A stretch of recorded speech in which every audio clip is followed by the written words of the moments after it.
Hi, what do you think of such character traits like egoism? Do you sometimes act this way? I have to admit that I actually do. And, for example, when my classmates ask me to share with them my homework, I refuse. From their point of view, I'm acting very selfishly and egoistically, but from my point of view, I'm actually doing a good thing by letting them do it themselves, so they'll get this thing and they can't always cheat. So, if social norms tell us not to behave in certain ways, and we still do, there must be something natural behind it. I'm not the first one to think about it. A lot of great minds have been trying to answer this question. For example, two great scientists, Engels and Hegel, who lived in 19th century and studied biology, physics, chemistry and philosophy, came up with a very interesting law. It states that completely different things, such as good and evil, are constantly trying to destroy each other, yet they need each other to exist.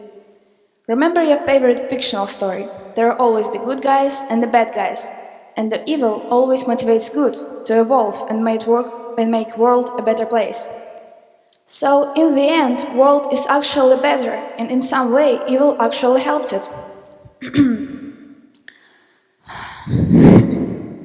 And so, let's now take a look at some negative character traits and find something good about them. We'll start with the cowordice. Cowordice is a very ancient tool that's been helping people to survive from the very beginning. Imagine our ancestors without it. We wouldn't even be here. Just like animals try to avoid predators, people try to avoid harsh situations and conflicts. Even if it doesn't look like it, I've been doing some extreme sports for a while. Ice climbing to be certain. And our coach was always telling us not to be afraid and risk. And my peers actually did that. They were a lot braver than me, so they evolved faster. But they all got serious injuries, and I don't, so maybe my cowardice actually helped me.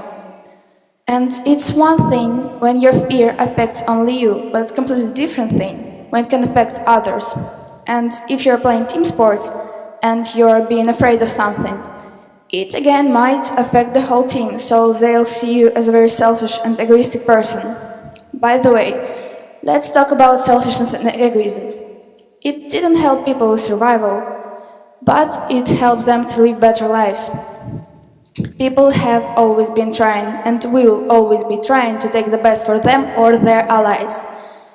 There are different ways to do it, but we can be just obviously mean to other people, or we can try to find compromise. But let's be honest, every our decision in one way or another harms somebody.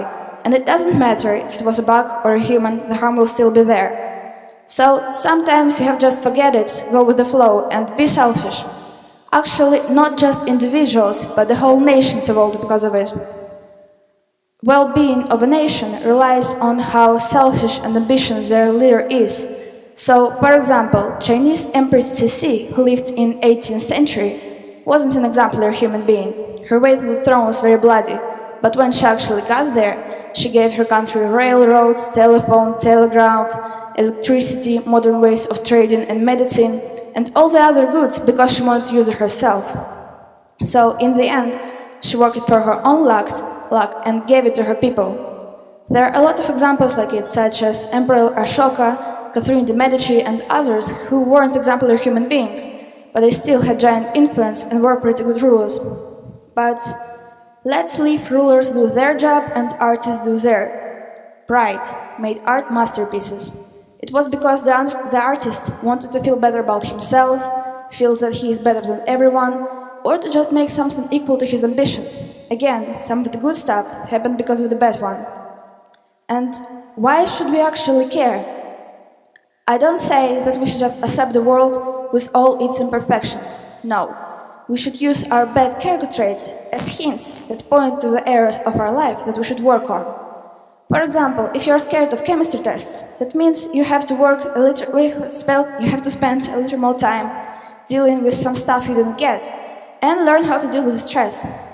And your ambitions, which are controlled by your pride, help you evolve because you want to be better than everyone. So, what do you think now? I think that you should take another look at these character traits and make a good use of them. Thank you.